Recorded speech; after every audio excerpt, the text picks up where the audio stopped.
the proposed European Super League and the developments with that throughout the week. So obviously you had Barcelona and Real Madrid effectively signed up to be a part of this new Super League, and it's been knocked back again by UEFA. What are your thoughts on it, boys? Where do you think football in general should stand on the Super League? I don't know. Like I say, it doesn't surprise me that those two clubs have said yes to it or led the way because they're desperate for it to happen because their financial situations are just terrible, aren't they? So it's no surprise. But what some of the other clubs that have signed up, is it some like random ones that you just... Well, I think a couple of teams have thought of it, but I think those two are the only it's just two out just of the big clubs that have agreed to it. United have rejected it. Mm-hmm. I think they said they've fully back UEFA. Yeah, Liverpool said something similar. Have well. they? Yeah.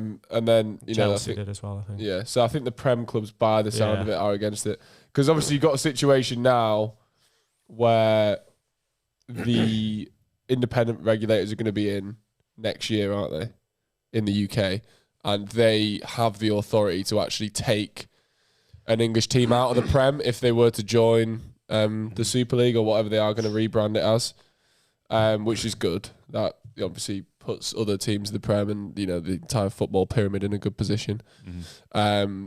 But what I would say is I don't agree that UEFA and FIFA, whoever you want to call them, have all the power. Yeah. And it's obviously the Champions League is fantastic. I love it. It's obviously the pinnacle of football, and I do actually quite like how it's set up. In terms of the top four get it. But do I think that UEFA having all this power is the right thing? No, it's obviously fucked us in the past, hasn't it? I completely agree with you on the fact of I think UEFA having all the power is dangerous because it's been that way for so long and no one's really challenged it. So I actually think a bit of a challenge like we're seeing now is good because it makes them think, right, how can we actually make this better for football fans so they stay on our side? Because I think we were quite... If I was them, I'd be feeling quite lucky that the Super League was such a bad idea. Yeah. Because do you remember when the original proposal came around and all the clubs had actually signed up for it and they all announced it? That was one of the weirdest things I've ever seen in football. It was so surreal, wasn't it? It was just bizarre. It's like, how could you be doing this? Like, obviously clear why you're doing it for financial reasons, but you just can't do that. Yeah, but I remember every single football fan was so upset with it. Yeah. And then within 72 hours, 9 of the clubs had pulled out of it, other than the Spanish teams, obviously, who really need that money. Yeah. But I think it leads on to a larger point for me. And I may have mentioned this before on the show, but I don't think we jumped into it much. I think there's going to be a real issue in coming years with the discrepancy between Premier League teams and other big teams from different countries.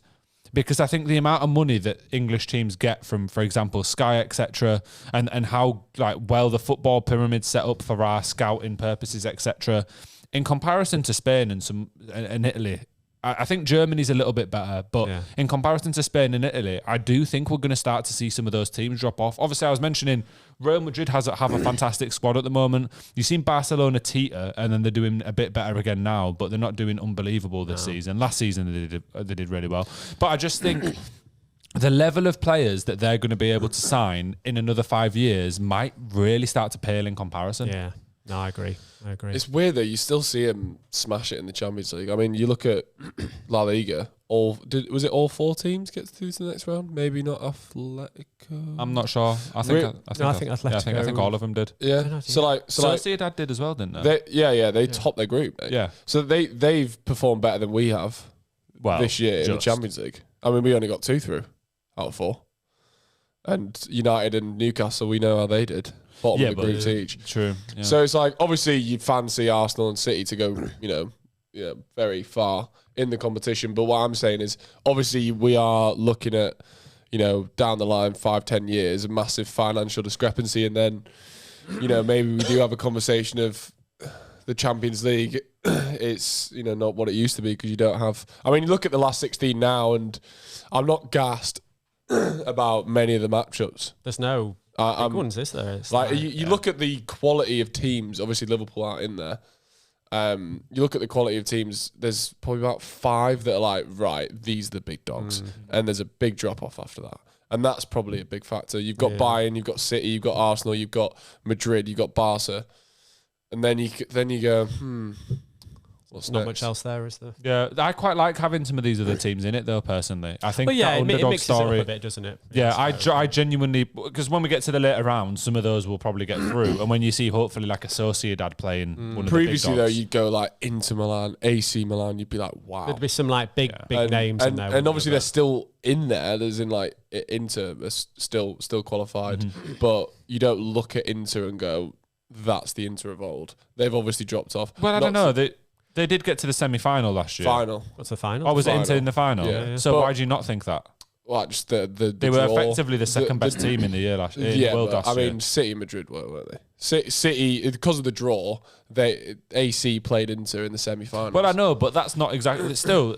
It's obviously a factor. To get to the Champions League final Yeah. last year, Oh, they you've got would to be excite decent. me. I just don't think Serie A is a particularly good league anymore. I don't think it has been for a while now. So No, I don't think it's as good as it used to be, but I actually think, in a weird way, Juventus's fall-off has helped Serie A catch up a bit because it's meant like we've seen Napoli win the league and AC and Inter have it's made started it It's a better. really It's a spectacle. exciting Yeah. prospect of, there's multiple teams that can win it. I'm just talking about the actual star quality of each team. You look at AC Milan, they've got Leao, who's obviously like far and away their best player. But then you look at previous Milan teams, like obviously these like my favourite teams. You've got like Kaká, you've got Ronaldinho. Maldini and fucking... Was Ronaldinho at Yeah, yeah. He was at Milan. And you don't... It's just not the same, is it? It's not the same now. And I feel like you've seen a big shift over the past 10 years with Inter. And I think, some of that does obviously have to play a part towards the finances. Yeah, 100%. But, But at the same time, I think we could see it all come back around, if that makes sense. It could be a cycle. I think Spain had this down period for a couple of years.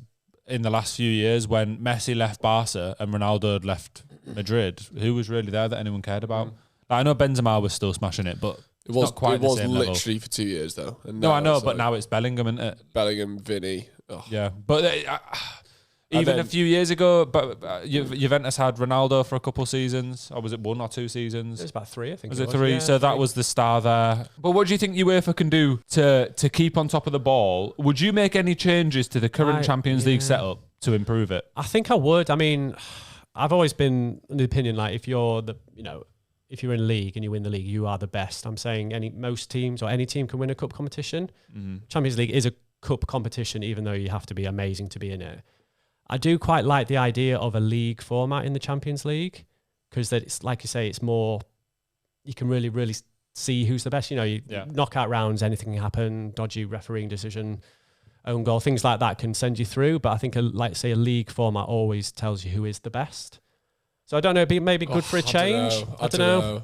I think about what's the best spectacle in football. It's the World Cup, and the World Cup's not a league. I don't know. I don't like the. I prefer Champions League. I think what's I think it needs to the change. most amazing spectacle. Obviously, that's, to be honest, the World Cup's a bit extreme because it's like 7. It's literally 7 games to the final. Yeah. You play each other once in the group. I don't like that aspect in the Champions League because it's every season and you actually want to see, like you mentioned, who's the best. But I think you'd lose a bit if it's like, well, if there was a team that ran away with it, looks it'd be a like bit City going to boring. win the Champions League this year because there's they've beaten everyone, over the course of this. Yeah, the that is season. true. I didn't just think of like it in you'd that. just be like, who the fuck? It's just you wouldn't care, would you? Really? I just think obviously when Liverpool won it in 2005, we were not the best team in Europe. Like we hit the post. That's what you want, though. That's football. Yeah, it's the excitement and it's like, I get it. But I think, I don't know, if you win the league, you are the best. No one can take that away from you. And I just think, And also, I don't know, it's just an idea. I don't know. But Would that take more games as well? And, yeah, well, that's the thing. It would. and- You'd have to have more congestion games. of Yeah. schedules is already too I do much. think it would give you a better indication. Yeah, It, Who is the best, it'd clearly say who is the best team in the world because Yeah. I think that someone would run away with it most seasons, though. Well, City probably would, wouldn't they? But Yeah, and that would Or make it a little Madrid, bit boring, a little bit sad. yeah. Yeah. I don't know. I just think it probably does need shaking up somehow. I just think the group stages now, they're so dull. I do think the Yeah. groups are drawn out. They are a bit shit. Maybe there's an option to put the best teams together in the groups somehow. Yeah, so they play. or- So you get like really good, exciting matchups at the beginning, rather than these. City can play Leipzig for the 6th time in a row. Yeah. Yeah. And do you know what I mean? Yeah. It was really good to see that, group of death with, Newcastle, with AC Milan, PSG, Dortmund. But it's so rare that happens. You might get one. Well, that's the thing, year. though, because there's always going to be times when there's teams that you wouldn't particularly want to put in a group like that are in the competition. So where are you going to put them? Like realistically, like we like Newcastle because we're English, but if you're probably Spanish or Italian, you're thinking, I don't give a fuck if we play Newcastle. Yeah. You wouldn't care. You'd be like, who are they? So then they'll look at it in a completely different light. Yeah. So then who are you going to class as these big teams to put in the good groups? I think maybe you could. Because obviously in the Prem, you've got first and all the way down to fourth. Get, of course, qualified for the Champions League. Maybe you could put all the teams who come first in the same group or something like that. And then maybe weight that so then there's more of those teams go through to the next round because they're rewarded for winning the league. But then you get exciting matchups at the beginning. Yeah, that'd actually be quite a good shout. But then the argument is, well, why if we finish first are we at a disadvantage in Europe? But you'd somehow weight it so like more of that group go through or something. So like you get rewarded. So why wouldn't you do it so if you're first, you don't even play in a group stage? Well, then that's exactly what we're trying to avoid. You'd have even more doldrum group stage. Yeah, but there'd be less group stage. There'd be less of it. I do quite like it though. Yeah, well, make your mind up, mate. Well, I personally don't think there's that much wrong with it. No, I don't. I just think the way group stage is just a bit drawn out. Do you know what I think would actually be a good shout? I think keep it how it is, and then once every 4 years, like the World Cup, do a league. So keep it like it is, and then once every 4 years, because you could class that as like it gives teams a chance to recycle the squad a little bit and get stuff ready for it. You have that league competition where that's like, then you know that for the next 4 years you're going to be the top dogs, and then the rest of it's like the cup. And the thing is, I actually wouldn't particularly mind. Obviously the Super League, I fucking hate the idea of no relegation, and that's certainly not an option at all. And I'm certainly don't think that would ever get approved either. It was the no relegation that got me. Yeah, you can't just have it be certain teams because, like, look at Villa right now; they deserve to be in a European competition come the end of this season. Yeah. But with something like that where it's like a mega competition, I wouldn't mind that if it was every 4 years.